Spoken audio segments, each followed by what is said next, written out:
Justice in Pine Hill. A father's fight for his son. I stood there, frozen, completely unable to move, as I watched a police officer lift my blind son's guide dog, Max, into the back of his patrol car. My heart pounded, my breath caught in my throat. How could this be happening? Just a few feet away, my 16-year-old son, Ethan, sat on the front lawn, his body trembling with silent sobs. His arms stretched out desperately, reaching for Max, his golden retriever, his lifeline, only to grasp at nothing but empty air. He was utterly helpless without Max. That dog was more than just a companion. He was Ethan's world. And now, that world was being ripped away, on the orders of one cruel woman who saw my son as nothing more than a flaw in her perfect little neighborhood. Margot Bennett, president of the Pine Hill Estates Homeowners Association, stood nearby, watching the scene unfold with a smug, self-satisfied smirk. She was enjoying this.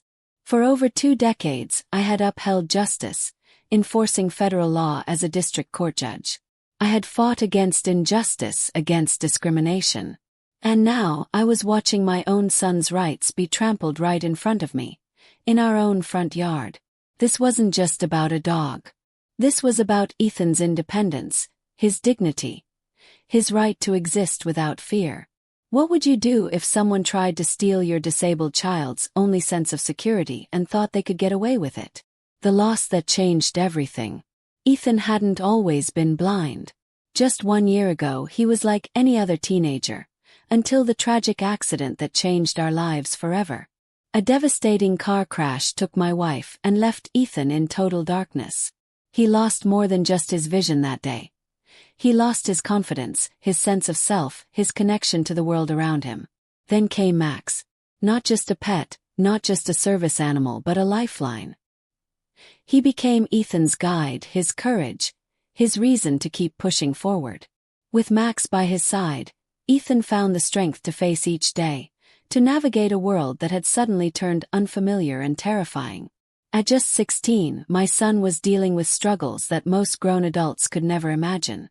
As a widowed father, all I wanted was a safe, peaceful place where we could rebuild, where Ethan could regain his confidence without judgment or cruelty. Pine Hill Estates had seemed like that place.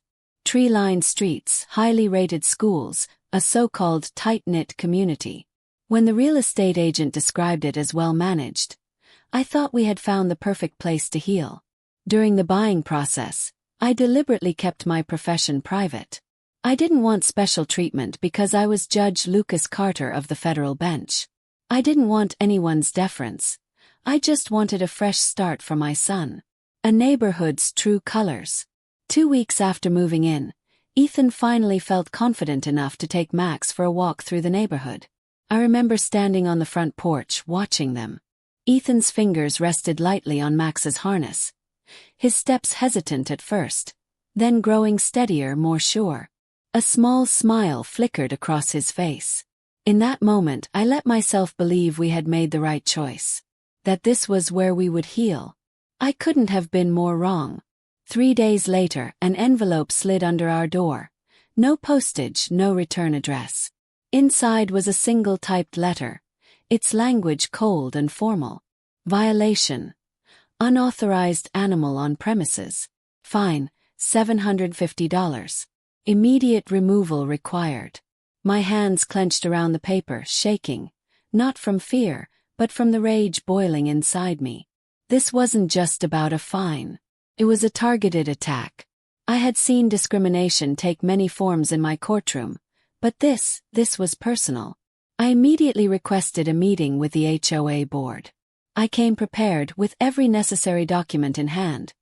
Max's official certification as a service animal, legal documentation under the Americans with Disabilities Act. But Margot barely even looked at the papers before shoving them back toward me with her perfectly manicured nails. "Your situation doesn't exempt you from our community covenants," she said coolly. Her gaze flickered to Ethan, who sat quietly beside me, his hands resting on Max's fur. "Some residents find certain disabilities unsettling," she added, her tone dripping with artificial politeness. "The visibility of it all." I forced my voice to remain calm, the same controlled tone I used in court. The Americans with Disabilities Act protects service animals. Federal law supersedes the rules. Margot exchanged glances with her board members. A smirk tugged at her lips. We've had residents try to claim special status before, Mr. Carter. She leaned forward, her voice lowering to a condescending whisper. Pine Hill is an exclusive community. Our rules are here to maintain our standards. One of the board members shifted uncomfortably.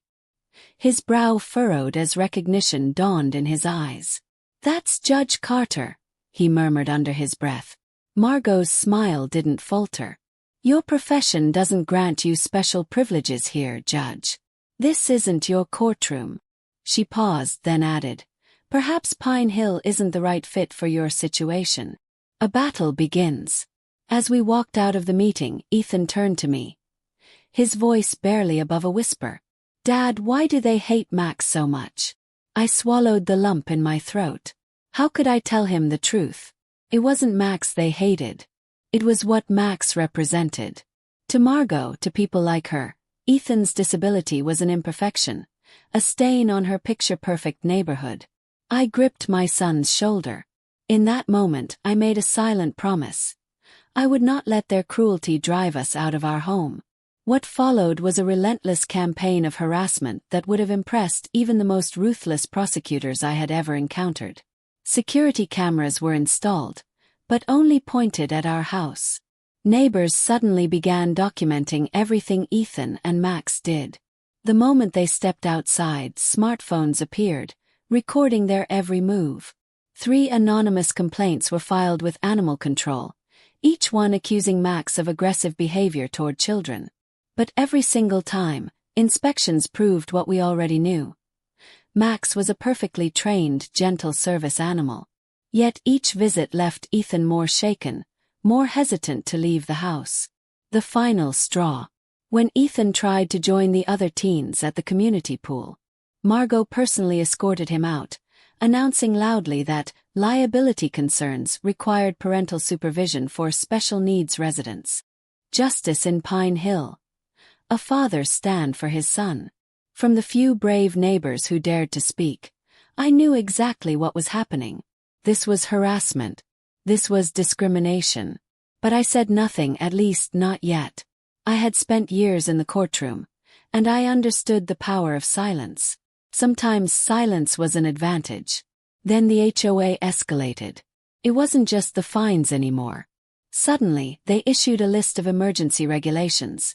Rules so outrageous they barely masked their true intent. All animals in the community had to be registered with DNA samples. Residents with disabilities had to submit monthly medical updates to justify their accommodations. And worst of all, every service animal, including Max, had to be muzzled in all common areas. Each violation carried fines. Our so-called infractions quickly totaled thousands of dollars. I formally contested the charges, submitting legal documentation proving that these new regulations were a direct violation of federal disability laws. That's when Margot sent me another letter. The board finds your constant complaints disruptive to community harmony. Further disputes may result in lien proceedings. A lien on my home. They were threatening to take our house if we didn't comply. That night, I found Ethan sitting alone in the dark, silent except for the steady rise and fall of Max's breathing as he rested his head in my son's lap. They want us gone because I'm blind, don't they? His voice was quiet, almost resigned. I had spent my entire career fighting injustice from the bench. But this time, injustice was standing on my own front lawn. I made 2 phone calls that night. The first, to my clerk, to clear my court docket. The second, to a civil rights attorney I trusted. Margot Bennett had no idea what she had just set in motion. The day everything changed. Started like any other Tuesday. Ethan had a mobility training session, something he attended twice a month to help him navigate the world more independently. I dropped him and Max off at the center, gave him a quick squeeze on the shoulder, and then headed to court. I was deep in the middle of an interstate commerce case when my clerk rushed into my chambers, his face pale. Judge Carter, it's an emergency. Your son just called. I grabbed the phone, my pulse racing. Dad. Ethan's voice was shaking, panicked. They're here. The police and animal control. Margot's saying Max attacked someone. They're trying to take him. In the background I could hear the chaos. Margot's voice, sharp and triumphant. Ethan's uneven breathing. Max's confused whining. Stay calm, I told him, forcing steel into my voice. Put Max on his lead. Show them his vest and ID. I'll be there in 15 minutes. I don't even remember the drive home. All I remember is the rage burning inside me as I turned onto our street, only to find a crowd had gathered. Neighbors stood around, whispering, watching. Some recorded on their phones. Others avoided my gaze altogether. Officer Daniels was by his patrol car, the rear door open. Max was halfway inside. And Ethan. He sat in the grass, his white cane in one hand, the other grasping for the dog that was no longer beside him. Margot's voice rang out, dripping with feigned concern. The dog lunged at the Patterson boy. We've had concerns for months. Just because a child is blind doesn't mean we should risk community safety. Some neighbors nodded in agreement. Others looked uncomfortable. Ethan's voice cracked. That's impossible. Max was on my left the whole time. He never breaks position. Margot waved a dismissive hand. See how emotional he gets. This is exactly the kind of instability we've been concerned about. The moment everything changed, I stepped forward, my movements slow, deliberate. My voice was calm, too calm. Officer Daniels, I said, may I ask what's happening here? The officer shifted, uncomfortable. We've received reports of an aggressive animal. Margot smirked, arms crossed. Finally, someone is taking this seriously. I looked at my son. He was desperate, helpless, betrayed. Something inside me snapped. Margot's expression turned smug. You should have followed the rules. First dogs. Then who knows what kind of people start moving in. The crowd murmured. Some looked away in shame. Others nodded. Officer Daniels checked Max's tags. Prepared paperwork. There's a process, Margot said, her voice sickly sweet. You can't just move in and expect everyone else to change for you. I took another step forward. Officer, I said, before you continue, what evidence supports the claim that Max attacked anyone? Daniels hesitated. No physical contact was reported. Margot pushed a young boy forward. Tommy, tell them what happened. The child, no older than 6, looked up, clearly confused. The dog looked at me, he mumbled. Silence. Ethan's breathing grew rapid. His fingers trembled on his cane. Max whined from the patrol car. I exhaled slowly. Officer Daniels, I said, I have information that will change how you proceed in the next 30 seconds. Margot rolled her eyes. Oh, don't try to intimidate him. I wasn't. I reached into my jacket and pulled out my credentials. I am Judge Lucas Carter, Federal District Court. That dog is a certified service animal, protected under the Americans with Disabilities Act.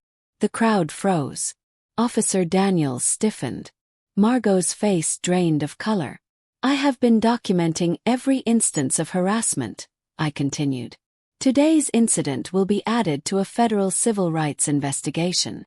Margot stammered. You never said you were a judge. I narrowed my eyes. And you never said you were targeting my son because of his disability. Yet here we are. I turned to the crowd. For those recording, please continue. This is evidence. Officer Daniels stepped away from Max. I deeply apologize, Judge Carter. I was misled. You were, I said. And standard procedure was ignored. Max bolted from the patrol car, straight into Ethan's arms. My son clutched him, his face breaking into tears of relief.